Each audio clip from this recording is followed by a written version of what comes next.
বিষয়ে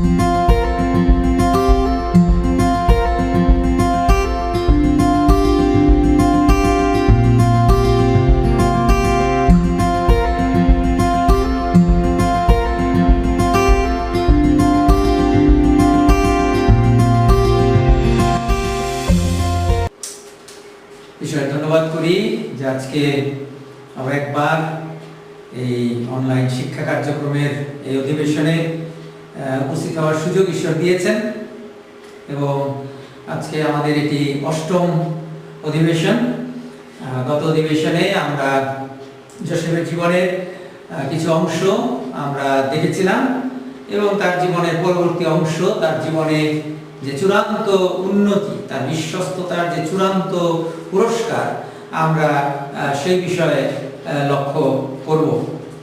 এবং আমি আবারও আপনাদেরকে ধন্যবাদ দিতে চাই যে আপনারা যারা নিয়মিতভাবে এই কার্যক্রমে অংশগ্রহণ করছেন এবং পরবর্তীতেও যারা দেখেছেন এবং যারা মন্তব্য করে এবং লাইক দিয়ে উৎসাহ দিচ্ছেন, তাদের সবাইকে কৃতজ্ঞতা জানাই। অনেকে এই পোস্ট শেয়ার দিয়েছেন, আমি আপনাদেরকেও কৃতজ্ঞতা জানাই। সুতরাং আসুন আজকে আমরা আমাদের ক্লাস শুরু করি। আমরা প্রার্থনা করি। গৌরবময় জীবন্ত স্বর্গস্থ পিতা ঈশ্বর, আমরা কৃতজ্ঞ হই তোমার চরণে যে তুমি এই সুযোগ আমাদেরকে দিনের পর দিন দিয়ে এসেছো এবং আজকেও এই সুযোগ দিয়েছো প্রভু, যেন আমরা তোমার বাক্য আমরা অনুসন্ধান করি এবং তোমার বাক্য থেকে প্রভু তোমার যে আশীর্বাদ, যে কারণে এই বাক্য আমাদেরকে দিয়েছো, সেই আশীর্বাদ আমরা লাভ করতে পারি, আমরা শিক্ষা পেতে পারি, আমরা চেতনা পেতে পারি, আমরা অনুযুক্ত হতে পারি এবং প্রভু আমরা আত্মিক জীবনে বৃদ্ধি পেতে পারি। প্রেমময় প্রভু, এই সময় তোমার পবিত্র আত্মার দ্বারা তুমি আমাকে সাহায্য করো, বক্তা শ্রোতা সকলকে তুমি নিয়ন্ত্রণ করো, যেন তুমি যা বলতে চাও তুমি তা বলতে পারো এবং আমাদেরকে যা শিখাতে চাও প্রভু আমরা তা শিখতে পারি। তুমি সেই অনুগ্রহ আমাদেরকে দান করো। যারা এই সময় ক্লাসে অংশগ্রহণ করছেন এবং ভবিষ্যতেও যারা প্রভু এই ভিডিও দেখবেন, তুমি তাদের প্রত্যেককে আশীর্বাদ করো, যেন প্রত্যেকে এই বাক্যের দ্বারা অনুগৃহীত হয়। সর্ববিষয়ে প্রভু তোমার নিয়ন্ত্রণে আমাদেরকে রাখো, কেন তোমার পুত্র যিশু নামে এই প্রার্থনা চাই, আমেন। এই ঘটনার পরে আরো কিছু ঘটনা ঘটেছে। সেই কারাগারের মধ্যে স্বপ্ন দেখা, স্বপ্নের অর্থ বলা, এগুলো সব আমরা জানি। কিন্তু ৪১ অধ্যায়ের উপরে লেখা আছে যোসেফের উন্নতি এবং বিবাহ। আমি বলেছিলাম প্রলোভন যখন এসেছিল তখন কিন্তু তার বিবাহ করার কোনো সম্ভাবনা ছিল না। জীবনেও একজন কৃতদাস বিবাহ করতে পারবে কিনা এর কোনো নিশ্চয়তা নাই, বেশিরভাগ ক্ষেত্রেই এটি সম্ভব ছিল না। কিন্তু মাঝের একটি অধ্যায় পার হওয়ার পরেই, ওইটি ৩৯ অধ্যায়, এখন ৪০ অধ্যায় পার হয়েছি, তিনি তখনও জেলে আছেন। ৪১ অধ্যায় আসার সাথে সাথে হেডলাইন পাল্টে গেছে। হেডলাইন হয়েছে যোসেফের উন্নতি এবং বিবাহ। আমি এই কথা বলতে চাই, আমারও পিছনে গিয়ে বলতে চাই, প্রিয় ভাই এবং বোনেরা, অন্যায়ের সাথে হাত মিলিয়ে আমরা সাময়িক কিছু সামান্য সুবিধা পেতে পারি। যোসেফ পেতে পারতেন, একটু দৈহিক সুখ ভোগ করতে পারতেন, একটু কম পরিশ্রম করার সুযোগ তিনি পেতে পারতেন এবং কিন্তু মিশরের প্রধানমন্ত্রী কোনোদিন তিনি হতে পারতেন না। তিনি সারা জীবন কৃতদাস থাকতেন। কৃতদাস থেকে ওই কুকর্ম মহিলার সঙ্গে করতে পারতেন, একটু দৈহিক সুবিধা আরাম করতে পারতেন, সুভোগ করতে পারতেন, হয়তো কাজের ক্ষেত্রে একটু কম কাজ মনিবের স্ত্রী তাকে দিয়ে করাইতো। এর চাইতে বেশি যোসেফ কিছুই পেতে পারতেন না। তিনি ওই কৃতদাসের জীবন থেকে কোনোদিন বেরিয়ে আসতে পারতেন না। কিন্তু বিশ্বস্ততার কারণে কারাগারে গেলেন এবং সেই কারাগারে গিয়ে সমস্ত ঘটনার মধ্য দিয়ে ঈশ্বর তার উন্নতির রাস্তা খুলে দিলেন। এটি আমাদের ঈশ্বর, এটিতে এই ঈশ্বরে বিশ্বাস রাখেন, উন্নতির কোনো অভাব হবে না। অকল্পনীয় উন্নতি, যা চিন্তা করতে পারি না আমরা, যা আমরা কল্পনা করতে পারি না, সেই উন্নতি ঈশ্বর দেন এবং যোসেফকে তা দিলেন। যোসেফ তিনি মিশরের প্রধানমন্ত্রী হয়ে গেলেন। আমারও একজন বিদেশি কয়েকদিন আগে ছিল কৃতদাস, তারপরে কুকর্ম করে থাকছে জেলে, সে কি করে প্রধানমন্ত্রী হয় ভিন দেশে? এটি কখনো সম্ভব না যদি ঈশ্বর সেই কাজ না করেন। আজকে আমরা বাঙালিরা, আমরা কেউ মানব যে অন্য কোনো জাতের লোক প্রেসিডেন্ট হবে? আমরা কখনো মানব না। বাঙালি এটা কোনোদিন মানবে না।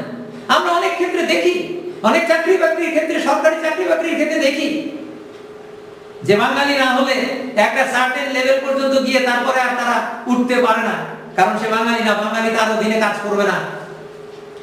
আমরা মাত্র কয়েক বছর আগে ভারতের নির্বাচন হলো, এই সরকারের আগের বার যখন কংগ্রেস ক্ষমতায় ছিল, আর কংগ্রেস নির্বাচনে জিতলো এবং কংগ্রেসের প্রধান সভানেত্রী হচ্ছেন সোনিয়া গান্ধী।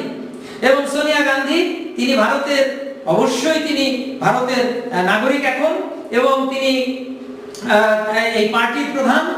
আর স্বাভাবিকভাবেই এই পদ্ধতিতে আমরা জানি যে নির্বাচনে যে পার্টি জিতবে সেই পার্টির যিনি প্রধান তিনি প্রধানমন্ত্রী হবেন। এটা সব সময় হয়ে আসছে, ভারতে হয়ে আসছে, আমাদের দেশেও তাই। আওয়ামী লীগ জিতলে পরে আওয়ামী লীগের সভানেত্রী শেখ হাসিনা তিনি প্রধানমন্ত্রী হন, বিএনপি জিতলে বিএনপির সভানেত্রী খালেদা জিয়া তিনি প্রধানমন্ত্রী হন, এটি নিয়ম। এবং ভারতে যখন এই দল নির্বাচনে জিতলো এবং এই সোনিয়া গান্ধী তিনি প্রধানমন্ত্রী হবেন এটাই ধরে নেওয়া হয়েছে, কিন্তু খুব দ্রুত সেই অবস্থা পাল্টে গেল। সঙ্গে সঙ্গে ভারতের লোকরা বলতে থাকলেন যে না, তিনি ভারতীয় না, তিনি এখন ভারতের নাগরিক, কিন্তু তার চামড়া সাদা, তিনি বিদেশ থেকে এসেছেন, তিনি বিদেশি মহিলা, আমরা কোনো বিদেশি মহিলাকে প্রধানমন্ত্রী দেখতে চাই না। সুতরাং তিনি প্রধানমন্ত্রী হতে পারেন না, তাকে ওই পদ ত্যাগ করে অন্য মনমোহন সিংকে প্রধানমন্ত্রী বানাতে হয়েছিল।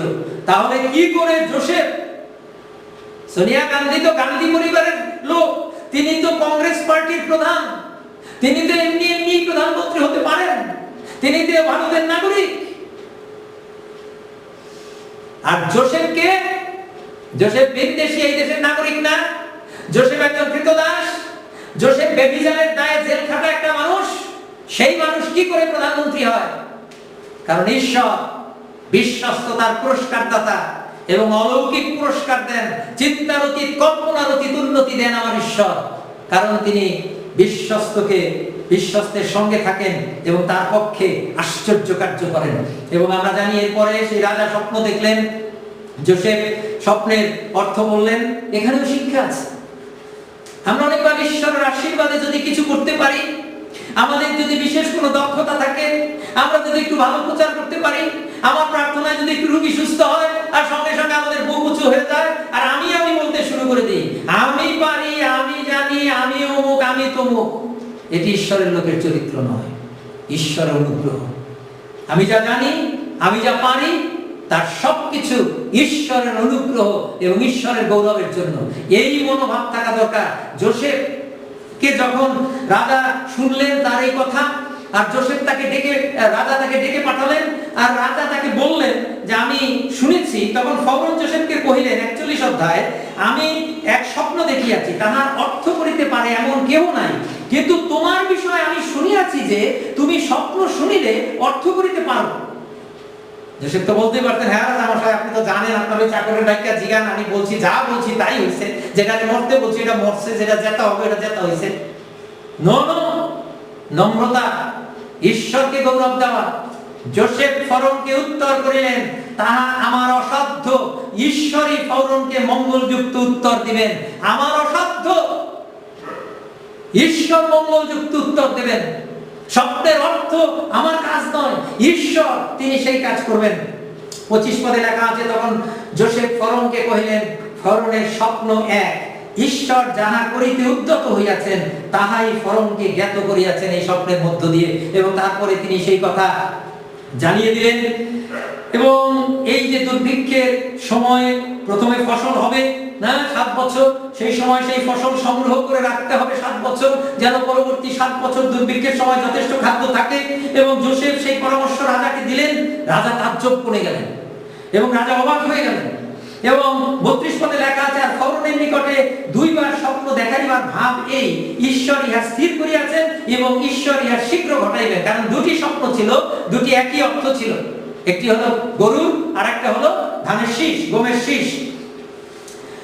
আর পরামর্শ দিলেন যে 7 বছর শস্য সংগ্রহ করে রাখতে হবে। সারা পৃথিবী ব্যাপী দুর্ভিক্ষ হলো এবং বিভিন্ন দেশের জাতের লোক তারা আসলো শস্য সংগ্রহের জন্য এই মিশর দেশে, এবং ঈশ্বরকে অদ্ভুত কাজ করেন যে এই ঘটনার মধ্য দিয়ে জোসেফের ভাইরাও এখানে শস্য নিতে আসলেন এবং এর মধ্য দিয়ে এই যাকবের পরিবার এই মিশর দেশে আসলো। কিন্তু যে কথা বলতে চাই, যে 37 পদে এসে যখন জোসেফ এই সমস্ত পরামর্শ দিলেন, জেলখানা থেকে বার করে নিয়ে আসা হয়েছে, তাকে মনে রাখতে হবে।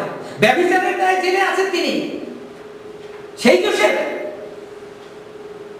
জেলখানা থেকে একজন ব্যভিচারীকে, একজন বিদেশি মানুষকে ধরে নিয়ে আসা হয়েছে রাজার সামনে, আর রাজার সামনে তিনি কথা বলেছেন। তখন ফরৌনের ও তাহার সকল দাসের দৃষ্টিতে এই কথা উত্তম বোধ হইল। আর ফরৌন আপন দাসদিকে কহিলেন, ইহার তুল্য পুরুষ তাহার অন্তরে, যাহার অন্তরে ঈশ্বরের আত্মা আছেন, এমন আর কাহাকে পাইব? প্রিয় ভাই এবং বোনেরা, ঈশ্বর আমাদেরকে ঠিক এইরকম মানুষ দেখতে চান, যে আমরা যেখানে থাকি আমরা এমন আচরণ করি, আমরা এমন কথা বলি, আমাদের মধ্য দিয়ে এমন আশ্চর্য কার্য হয় যেন পরজাতিরা, মূর্তি পূজকরা, যে কোনো ধর্মের লোক এই কথা স্বীকার করতে বাধ্য হয়, ইহার তুল্য পুরুষ যাহার অন্তরে ঈশ্বরের আত্মা আছে, এমন লোক কোথায় পাবো? ঈশ্বরের আত্মা আছে তার অন্তরে। মূর্তি পূজক রাজা বুঝে ফেললেন এটি বিশ্বস্ত লোকের জীবন। ঈশ্বর এই কাজ করেন এবং ঈশ্বর তোমাকে, তারপরে বললেন, তখন ফরৌন যোসেফকে কহিলেন, ঈশ্বর তোমাকে এই সকল জ্ঞাত করিয়াছেন, অতএব তোমার তুল্য সুবুদ্ধি এবং জ্ঞানবান কেহই নাই, তুমি আমার মাটির অধ্যক্ষ হও। কি আশ্চর্য! মাত্র জেল থেকে বাইরে করে নিয়ে আসছে, তাও সেনাধ্যক্ষের স্ত্রীর সঙ্গে ব্যভিচারের দায়ে দোষী সাব্যস্ত। এ ভাই এবং বোনেরা, এই জন্য বলেছিলাম বিশ্বস্ত ঈশ্বর, বিশ্বস্ততার পুরস্কার দাতা। যখন আমরা বিশ্বস্ততায় চলি, সেটার জন্য আমরা ত্যাগ স্বীকার করি, লজ্জিত হই, অপমানিত হই, তারপরেও মনে রাখতে হবে ঈশ্বর বিশ্বস্ত এবং তিনি পুরস্কৃত করেন। এবং যোসেফকে তিনি পুরস্কৃত করলেন এবং যোসেফ প্রধানমন্ত্রীতে পরিণত হলেন। পরে ফরৌন হস্ত হইতে নিজ অঙ্গুলি খুলিয়া 42 পদ যোসেফের হস্তে দিলেন, তাহাকে কার্পাসে শুভ্র বসন রাজ পরিধান তাকে পরাইলেন এবং তাহার কণ্ঠদেশে সুবর্ণ হার দিলেন, আর তাহাকে আপনার দ্বিতীয় রথে আরোহণ করাইলেন এবং লোকেরা তাহার অগ্রে অগ্রে হাঁটুপাত বলিয়া ঘোষণা করিল। এই রূপে তিনি সমস্ত মিশর দেশে অধ্যক্ষ পদে নিযুক্ত হইলেন। হালেলুয়া! এটি আমাদের ঈশ্বর, আশ্চর্য কার্যকারী ঈশ্বর। বিশ্বস্তের পক্ষে ঈশ্বর অলৌকিক কার্য করেন। আমাদের উন্নতি নিয়ে আমাদের চিন্তা করার প্রয়োজন নাই। আমরা যদি ওই ছোটখাটো সুবিধা ভোগ করতে চাই, ওই কৃতদাস থেকেই আমরা কিছু সুবিধা ভোগ পেতে পারবো। প্রধানমন্ত্রী কোনোদিন হতে পারবো না। প্রধানমন্ত্রী যদি হতে হয়, সর্বোচ্চ পর্যায়ে যদি উঠতে হয়, তাহলে বিশ্বস্ততায় শেষ পর্যন্ত কঠিন সময়, দুরবস্থার সময়, অত্যাচারের সময়, অবহেলার সময়, তখন ঈশ্বরের সঙ্গেই থাকতে হবে। আর তখন ঈশ্বর উঠাবেন তার প্রতিজ্ঞা অনুসারে, কারণ তিনি বিশ্বস্ত প্রভু। যেন আমরা সেই কথা মনে রাখি এবং সেই বিশ্বস্ততার পথে চলতে কখনো ভয় আমরা না পাই, ক্ষতি আসলেও যেন ভয় না পাই, যেন প্রভু আমাদেরকে সেই অনুগ্রহ তিনি দান করেন। সুতরাং এটি একটি চমৎকার ঘটনা এবং আমাদের জীবনের জন্য অনেক আশীর্বাদ আছে। বিশ্বস্ততায় চলার জন্য কি দরকার? সবসময় মনে রাখা দরকার, আমি ঈশ্বরের দৃষ্টিতে আছি, ঈশ্বরের সাক্ষাতে আছি। শয়তান বারবার বলে, ভুলায়, কিছু হবে না, কেউ জানবে না, কেউ দেখবে না। না, তাহলেই আমরা ওই প্রলোভনে পতিত হব। কিন্তু যদি ঈশ্বরের উপস্থিতিতে থাকি, তাহলে অবশ্যই আমরা রক্ষা পাবো। কিন্তু অনেকবার ফল ভালো হবে না। আমার সহকর্মীদের মধ্যে অনেকে বিশ্বস্ততার পথ ত্যাগ করেছে, আমি দেখেছি, টিকে থাকতে পারেনি। কারণ তার সহকর্মী যে অন্যায় করে, যে চামচামি করে, যে জিহুজুর করে, তার বেতন বেড়ে যায়, তার প্রমোশন হয়ে যায়। আর যে বিশ্বস্ত ভাবে জিহুজুর করে না, যে অন্যায় করে না, বসকে দেখলেই হালেলুয়া বলে জোরে চিৎকার করে না, দিনের মধ্যে 5 বার প্রণাম করে না, কিন্তু বিশ্বস্ত ভাবে তার দায়িত্ব পালন করে, তার উন্নতি হয় না। কারণ জগতের কর্তৃপক্ষরাও তারাও এই সমস্ত আচরণ দ্বারা অনেকবার প্রভাবিত হন এবং তারা সেই হিসাবেই উন্নতি দেন, প্রমোশন দেন। বিশ্বস্ত লোকের অনেকবার প্রমোশন হয় না, কারণ সে জিহুজুর করে না, কারণ সে তোয়াজগিরি করে না, সে অন্যায়ের সঙ্গে হাত মিলায় না। কিন্তু ঈশ্বর তিনি বিশ্বস্তকে পুরস্কার দেন। শেষে যে বিষয়ে কথা বলতে চাই, আর সেটি হচ্ছে যাকবের ভাইদের সঙ্গে তার পুনর্মিলন। আমি বলেছিলাম যে এই ঘটনাটি আমি আলোচনা করতে চাই, কারণ আজকে অনেকবার আমাদের পরিবারের মধ্যে, আমাদের ভাই বোনদের মধ্যে অনেক সমস্যা আছে। পরিবারে একসঙ্গে থাকলে অনেক কিছু ঘটে।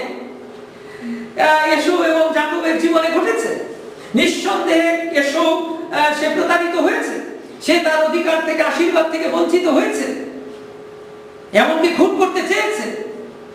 কিন্তু আমি বলেছি ওখানে ফিরে যাব দেখবার জন্য, সেখানে শেষ নয়।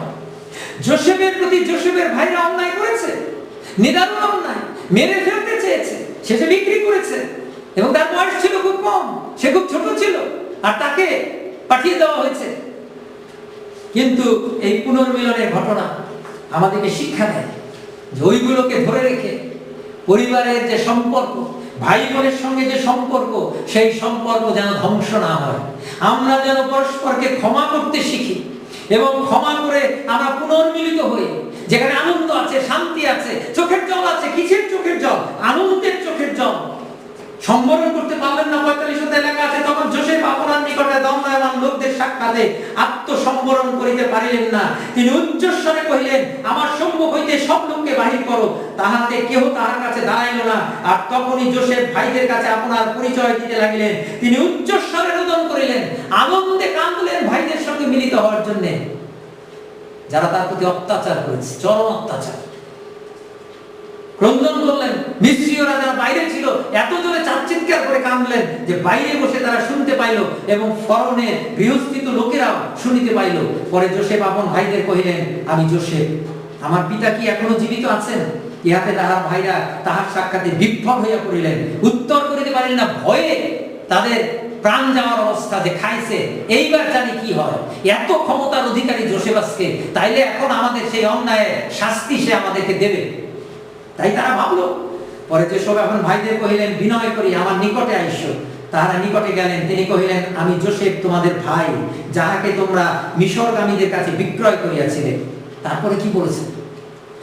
কিন্তু তোমরা আমাকে এই স্থানে বিক্রয় করিয়াছ বলিয়া এখন দুঃখিত কি বিরক্ত হইও না, কেননা প্রাণ রক্ষা করিবার জন্য ঈশ্বর তোমাদের অগ্রে আমাকে পাঠাইয়াছেন। কি অদ্ভুত ঈশ্বরের লোকের কথাবার্তা। তিনি বলছেন, এটা তোমরা করো নাই, তোমাদের দুঃখিত হওয়ার কোনো কারণ নাই। তোমাদেরকে রক্ষা করার জন্য ঈশ্বর ওই ঘটনার মধ্য দিয়ে আমাকে এইখানে পাঠিয়েছেন। কি অদ্ভুত! কাউকে দোষারোপ করেন নাই। কারণ 2 বৎসর অবধি দেশে দুর্ভিক্ষ হইয়াছে, আরো 5 বৎসর পর্যন্ত চাষ কি ফসল হইবে না। আর ঈশ্বর পৃথিবীতে তোমাদের বংশ রক্ষা করিতে এবং মহৎ উদ্ধারের দ্বারা তোমাদেরকে বাঁচাইতে তোমাদের অগ্রে আমাকে পাঠাইয়াছেন। অতএব তোমরাই আমাকে এই স্থানে পাঠাইয়াছ তাহা নয়, ঈশ্বর পাঠাইয়াছেন। আমাদের জীবনের অনেক দুর্ঘটনাকে আমরা খালি দুর্ঘটনাই মনে করি। আমরা খালি মনে করি খালি খারাপ হয়েছে, আমি ভালো বললাম, এটার ফল খারাপ হলো না। প্রিয় ভাই ও বোনেরা, তার মধ্যে যে ভালো, তার মধ্যে যে ঈশ্বরের হাত, ঈশ্বর যে নিয়ন্ত্রণে আছেন, ঈশ্বর যে এই সমস্ত কিছুর পরেও উত্তম কার্য, রক্ষার কার্য, উদ্ধারের কার্য করেন। শুধু সেই ব্যক্তিকে উদ্ধার করেন না, তিনি শুধু যোসেফকে উদ্ধার করেন নাই, কিন্তু যোসেফের মধ্য দিয়ে আজকে এই সমস্ত বংশ এবং জাতিকে উদ্ধারের ব্যবস্থা ঈশ্বর করেছেন। আমরা যখন বিশ্বস্ত হই, আমি বলেছি, আমরা নিজেরা শুধু আশীর্বাদ পাই না, আমরা নিজেরা শুধু রক্ষা পাই না, আমাদের দ্বারা তখন আরো অনেকে আশীর্বাদ পায়, আরো অনেকে রক্ষা পায়, আরো অনেকে উদ্ধার পায়। এবং এখানে তাই ঘটলো। কিন্তু আমি যেগুলো বলতে চাই, এই যে পুনর্মিলন, এই যে ক্ষমার মনোভাব, এই যে সমস্ত ঘটনার মধ্যে ঈশ্বরের হাত, এই শিক্ষা আমাদের নেওয়া দরকার। ক্ষমা করার যে মনোভাব, ক্ষমা করলেন। এবং ফিরে যেতে চাই সেই এসব এবং যাকবের পুনর্মিলনের ঘটনায় 33 অধ্যায়, সেখানেও আমরা দেখি যে এখানে যেমন যোসেফের ভাইরা তারা ভয় পেলেন, সেখানে যাকব ভয় পেলেন। তিনি ঈশ্বরের নির্দেশে ফিরে এসেছেন, কিন্তু তিনি জানেন, এসবকে চিনেন তিনি, কি সাংঘাতিক। এবং যখন তিনি ফিরে আসছেন, 33 অধ্যায় লেখা আছে, পরে যাকব চক্ষু তুলিয়া চাহিলেন, আর দেখো এসব আসিতেছেন এবং তাহার সহিত 400 লোক, 400 লোক নিয়ে আসতেছে। এসব যাকবের পিলুইছিল চমকায় গেছে, বলছে খাইছে, এবার মায়ের তো দেবে ঠিক মতো। 400 জন নিয়ে আসতেছে। তখন তিনি বালকদিওকে বিভাগ করিয়া লেয়াকে, রাহেলকে এবং 2 দাসীকে সমর্পণ করিলেন। সকলের অগ্রে 2 দাসী এবং তাহাদের সন্তানদিওকে, তৎপশ্চাৎ লেয়া ইত্যাদি ইত্যাদি ভাগ ভাগ করে দিলেন। কারণ মায়ের দিলে যেন সবগুলি একসঙ্গে না মরে, সেই জন্য স্ত্রীদেরকে এবং সন্তানদেরকে ভাগে ভাগে, দলে দলে তিনি পাঠালেন। কারণ ধারণা হচ্ছে যে এসব আমাদেরকে শাস্তি দিতে আসছেন। কিন্তু পরে আপনি সকলের অগ্রে গিয়া 7 বার ভূমিতে প্রণিপাত করিতে করিতে আপন ভ্রাতার নিকট উপস্থিত হইলেন। ভয়ের চোটে দূরের থেকে প্রণাম করতে করতে 7 বার প্রণাম করে সবাই আগে গিয়ে তিনি এসবকে প্রণাম করলেন তখন এসেও তাহার সঙ্গে দেখা করিতে দৌড়িয়া আসিয়া তাহার গলা ধরিয়া আলিঙ্গন এবং চুম্বন করিলেন এবং উভয়ে রোদন করিলেন। এটি ঈশ্বরের লোকের পরিবারে ভাই বোনদের মধ্যে ঈশ্বরের প্রত্যাশা। অনেক কিছু ঘটতে পারে, পরিবারে ঝগড়া হতে পারে, মনোমালিন্য হতে পারে, দুঃখের কারণ ঘটতে পারে, কিন্তু শেষ পর্যন্ত এই সম্পর্ক পরিবারের মধ্যে ভাই বোনদের মধ্যে রক্ষা করতে হবে। দৌড়িয়া এসে আসলেন এবং জড়িয়ে ধরলেন, অপব্যয় পুত্রের ঘটনার মতো আলিঙ্গন করলেন, চুম্বন করলেন এবং উভয় রোদন করলেন। পরে এসেও চক্ষু তুলিয়া নারীগণকে বালকগণকে দেখিয়া জিজ্ঞাসা করিলেন, ইহা তোমার কে? তিনি কহিলেন, ঈশ্বর অনুগ্রহ করিয়া আপনার দাসকে এই সকল সন্তান দিয়েছেন। আর তারপরে তখনও যাকব নিশ্চিত হন নাই, যাকব তখনও ভয় পাচ্ছেন, আর সেই জন্য তিনি উপহারের ব্যবস্থা করলেন। এবং ৮ পদে লেখা আছে, পরে এসেও জিজ্ঞাসা করিলেন, আমি যে সকল মহা সমারোহের সহিত মিলিলাম সেই সমস্ত কিসের নিমিত্ত? তিনি কহিলেন, প্রভুর দৃষ্টিতে অনুগ্রহ পাইবার জন্য।